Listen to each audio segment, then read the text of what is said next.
Udah bapak dijelaskan Pak oleh penting kayak virusan, kayak oleh kudu cuci tangan. Ya. Terus dari alat tulis. Nah, alat tulisnya ulah saling pinjam. Ayeuna mah hayana kudu bawa masih dari rumah. Bisa dipahami? So, kudu dibiasakeun namanya. Terus naon deui? Gagang pintu cenah benda-benda anu aya di fasilitas umum. Terus naon deui? Mainan. Nah, etanya pokoknya mah kursi, meja, gitunya. Eta teh penyebaran virus. Kete meja teh tos dicabak ku batur, urang dicabak teh pakana tangan urang, makanya urang kudu selalu cuci tangan, ya pakai sabun, ya. Nah ini diantaranya. Cuci tangan teh posisi nuju kumaha wae, ya kudu apa hidup. Kayak ya gede ka barangkali kelas 4, kelas 5, kelas 3, kelas 2, kelas 1 ajar gede bayangannya ku ibu, ku bapak guru wartosan gitu maksudnya pangwartosan nya nu kahiji urang kudu cuci tangan teh di antarana lamun tos batuk atanapi bersin tah batuk ada aya aturanna urang kudu itu salah tapi ada batuk kieu aturananya kusikut ya lamun ku ieu ke penyakitna kena kana tangan kita. Terus naon deui cuci tangan teh sebelum dan setelah makan. Nah, sebelum dan setelah makan kan aya orang Sunda sok makanna pakai naon tangan ya jarang pakai sendok. Nah eta mah sebelum aya corona ke cuci tangan mah harus ya sebelum makan mah. Osok di bumi cuci tangan osok. Nah, ayeuna mah kudu dibiasakeun. Di video oke. Ditinggalikeun ka Bapak distorkeun. Terus deui setelah dari toilet dan kamar mandi. Nah, tos di toiletnya di kamar mandi kudu cuci tangan. Ayeuna mah kan kamar mandina di urang teu aya di kebon. Berarti mun di kebon mah moal megang naon gitu nya. Aman. Sebab cuci tangan di toiletnya teu aya di urang. Terus setelah dari luar rumah. Nah, setelah dari luar rumah orang perlu cuci tangan. Termasuk ayeuna setelah dari sekolah perlu cuci tangan. Awas ayeuna ge tas megang naon ulah wakang megang area wajah. Tahan heula da teu sakedik ge. Kecuali bujur mah teu naon. Nya kan wajah lamun urang can cuci tangan ulah wakang megang wajah gitunya eta diantawisna. Terus setelah berkumpul, nah setelah berkumpul kita bisa menimbulkan virus corona menyebar. Terus setelah menyentuh, naon eta pedik? Hewan, ya setelah menyentuh hewan. Terus sebelum dan naon eta?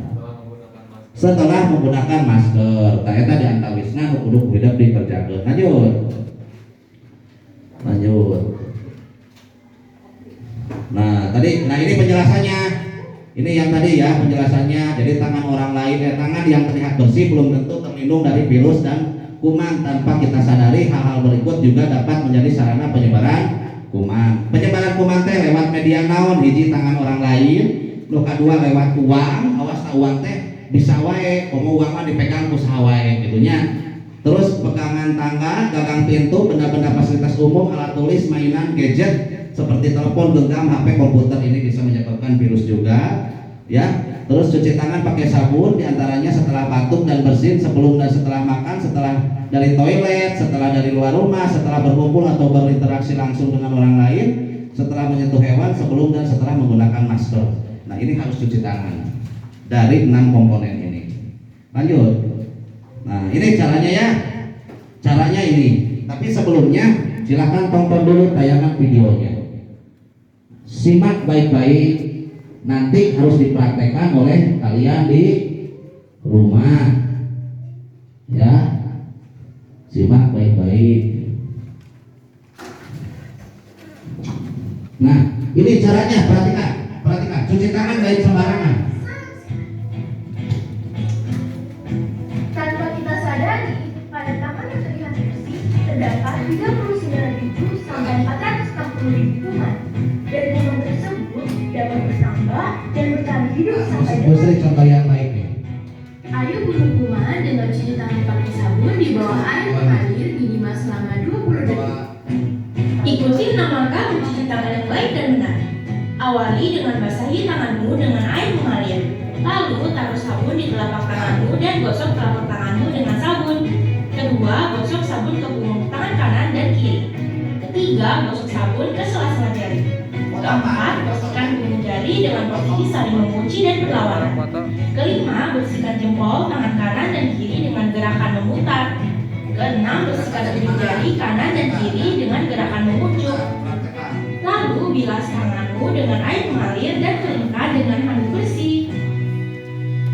Kamu dapat menggunakan sabun batang maupun sabun cair karena keduanya mampu membunuh virus dan kuman penyebabnya. Jika tidak ada sabun, kamu dapat menggunakan hand sanitizer. Ayo lawan virus dan penyakit dengan mencuci tangan dengan langkah yang tepat. Siap tuh melawan virus? Siap tuh? Ya, tadi.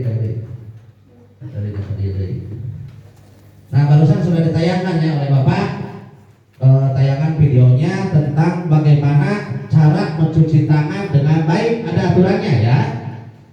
Coba kita lihat di sini ya. Pertama langkahnya gimana? Gosok telapak tangan dengan sabun. Ya. Coba celana sok praktekkan ambil video kan. Gini ya, langkahnya awalnya gini. Nanti sabunan heula, crot. Langsung gini gitu ya. Nah, setelah itu gosokkan sabun ke punggung tangan. Nah, gini, seret. Gosok. Ini ya, sok praktekkan, ikut praktekkan. Punya tangan enggak? Sok tangannya ke atas kan? Nah, gini, sok. Lalu sebelah lagi gini. Sok nyemot-nyemot dan kayak kudu di kerjakan tugasnya.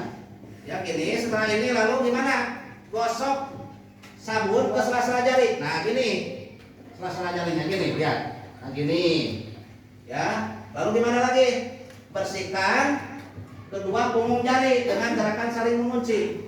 Nah, gini. Ya. Gini, ya. Saling mengunci. Bisa. Praktekkan ke atas tangannya. Praktekkan. Awas, ini cara cuci tangan yang baik ya. Terus bersihkan ibu jari, tangan kanan dan kiri gerakan memutar. Ini.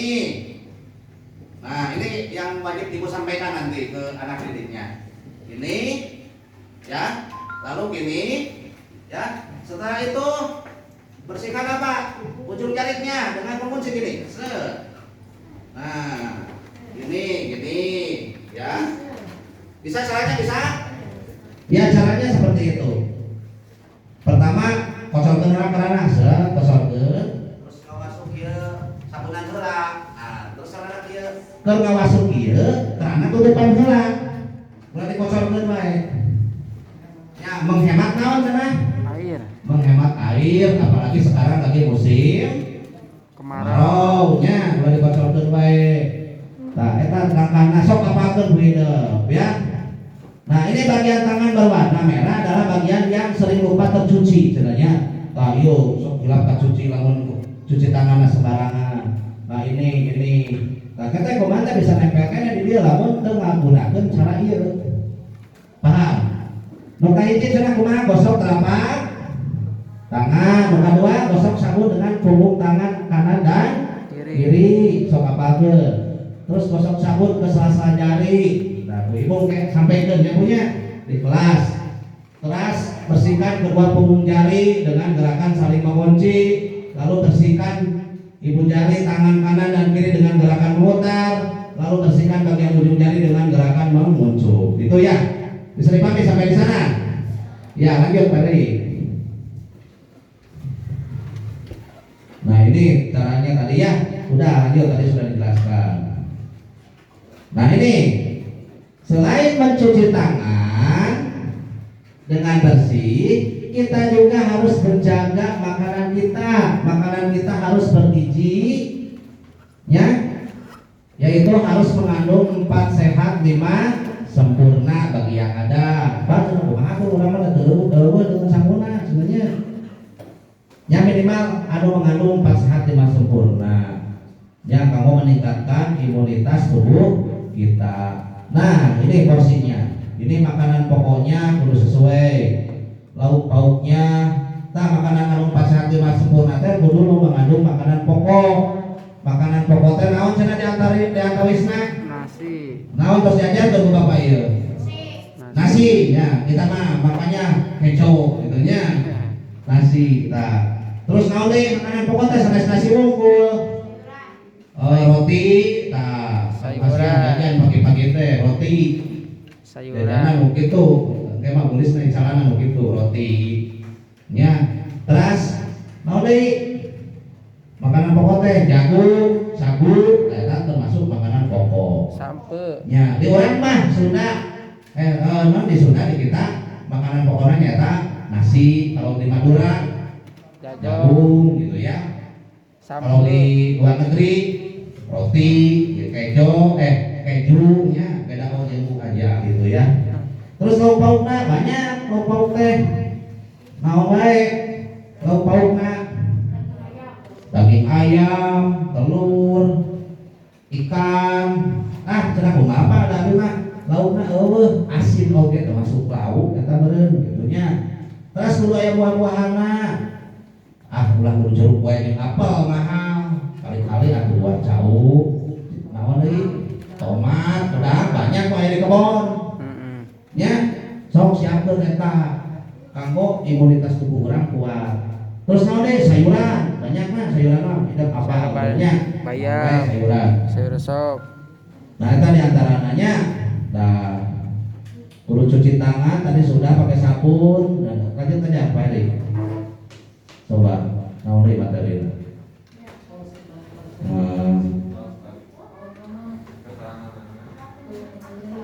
Nah ini keterangannya nih ya, sumber asupan gizi energi makanan bergizi seimbang teh diantawisna air putih, sayuran, buah, lauk pauk, makanan pokok. Terus 9 ge kudu nu baik nu bergizi ya. Aya aturanana tah 9 ge kudu anu model usia 6 sampai 7 tahun 1650 kalori cenah, tapi ngaturna kumahanya urang mah teu aya alatna. Ya. Pokoknya mah dijaga aja alat kesehatan. Naon tentang makanan mah. Ya, lanjut. Naon ieu? 9 baik untukmu cenanya. Nah, ieu apa 9 teh-nya? Sumber asupan gizi dan energi. 1, ada 2 sumber asupan gizi seimbang mendukung pertumbuhan anak-anak, yaitu dari makanan pokok dan 9. Makanan pokok mengandung zat karbohidrat, lemak, protein yang merupakan sumber energi untuk kekuatan beraktivitas sehari-hari. Nuka tilu 9 baik menurut peraturan Menteri Kesehatan Kebutuhan Energi anak pada usia 7 sampai 9 tahun adalah 1650 kalori dan usia 10 sampai 12 tahun adalah 1900 sampai 2000 kalori yang didapatkan dari makanan pagi, makanan siang, makanan malam dan 9 sehat di sela-sela hari. Lalu lanjut makanan pokok dan 9 memiliki fungsi yang setara dengan pemenuhan asupan gizi sesuai dengan kecukupan gizi serta sebagai penyeimbang gizi bagi anak. Aturan konsumsi 9 di sela-sela hari anak nih. 9 sebaiknya diberikan di sela-sela antara nih, benar kan? Makanan pokok misalnya antara sarapan dan makanan siang dan makanan malam, tidak dekat dengan waktu makan pokok. Tuh, jadi kudu di tengah-tengah, namun makan pagi 9 teh aturanna di makanna jam 10 sebelum menjelang makan siang. Oke, jadi ulah dekat teh yang makan pokok, tidak padahal ongko, padahal 9 ongko, jadi kudu diatur ada aturannya. Ya, bisa obesitas gitu nya. Idealnya kena harus seimbang antara makanan pokok dan 9, yaitu makanan pokok 3 kali dalam 1 hari, 9 antara 2 sampai 3 kali juga sama ya. Makan hidup berapa kali sehari? Wah, bagus kan 3 kali cenanya sehari teh. Pagi awas mas sebelum berangkat ke sekolah harus makan dulu gitu ya. Siang baru malam. Bagus mah ya. Namun teratur nanti kita sakitnya bukan COVID saja tapi termasuk kena apa? Kena ini lambung ya. Termasuk apa ini juga tidak teratur makanya jadinya sakit gitu ya. Ya, lanjut Eri. Nah, bagaimana cemilan yang baik? Bahannya harus kualitas baik, terus mengandung susu, tentunya harus halal ya. Terus bijak dalam memilih jajanan yang memenuhi 4B, sebenarnya naon bergizi, bersih, bebas kuman dan aman, bikin happy cenah jajanan. Awas ulah sembarangan jajan, komodi jajanan anu teu dibungkus. Bisa we ka kebulan, kukubul dahar kurangnya. Lebih baik makan yang sudah ada kemasannya. Tukang dagangnya lamun anu tukang dagang mah jorok ulah di jajanan. Nya kade ulah sembarangan jajan, bisi anu makanan terbuka, kebul, teu ditutupan, dimakan kurang kan kayak kena penyakit. Gitunya tinggal heula jajan ge anu tukang dagang kumaha gitunya. Jorok henteu gitu. Kebersihan harus terjaga gitu. Lanjut. Gini mitos sebenarnya fakta makan es krim bikin batuk atau pilek. Sok aya orang tua, ulah ngadahar cenah es krim bisa batuk yang pilek. Eta mah mitos begitu mah. Nya tidak mengakibatkan es krim batuk dan pilek. Bila aya nu orang tuana nyarios gitu, eta mah ngabegenjogkeun urang supaya urang teu jajan eta mah. Tidak ada es krim bikin batuk dan pilek. Nya bikin batuk dan pilek teh eta mah disebabkeun ku virus. Lamun dahareun anu kotor eta baru menyebabkan batuk dan pilek mah. Es krim mah tidak ya. Lanjut Peri. Wah, tadi temannya. Ya lanjut lagi. Itu capek lah disingkat-singkat. Nah ini tonton dulu tayangan videonya. Tonton dulu. So, supaya lebih jelas. Mana tadi? Ya, tentang apa tadi teh? Tentang nah apa tadi teh? Tentang makanan. Makanan ya? Cemilan ya, cemilan. Nah ini. Cemilan Tonton sehat. dulu. Pada masa pandemi COVID-19 sekarang, selain dengan membiasakan cuci tangan pakai sabun, kita juga perlu menjaga sistem kekebalan tubuh. Tingkatkan imunitas tubuhmu dengan makan makanan bergizi seimbang dan aman sesuai isi piringmu, di mana setengah piring diisi dengan makanan pokok dan lauk pauk. Dibagi menjadi 2/3 makanan pokok adalah makanan berkarbohidrat seperti beras, jagung, kentang, ubi dan mie. Dan 1/3 lauk pauk terdiri dari protein hewani seperti ayam, sapi, dan produk olahannya. Sedangkan protein nabati seperti tempe, tahu, dan kacang-kacangan. Lalu setengah piring lagi terdiri dari 1/3 buah dan 2/3 sayuran yang menjadi sumber serat dan vitaminmu. Selain makanan bergizi, jangan lupa untuk minum air bebas kuman 8 gelas setiap hari. Air bebas kuman adalah air yang jernih, tidak berwarna atau keruh, tidak berbau, dan tawar atau tidak berasa. Jika kamu tidak minum cukup air, dapat menyebabkan kurangnya stamina, menurunnya konsentrasi, sakit kepala, dan hilang kesadaran. Jaga daya tahan tubuhmu dengan konsumsi makanan sesuai isi piringku dan minum air bebas kuman. Sudah ditonton cukup satu kali tayangan videonya cukup. Sudah bisa disimak. Sudah bisa disimaknya. Jadi orang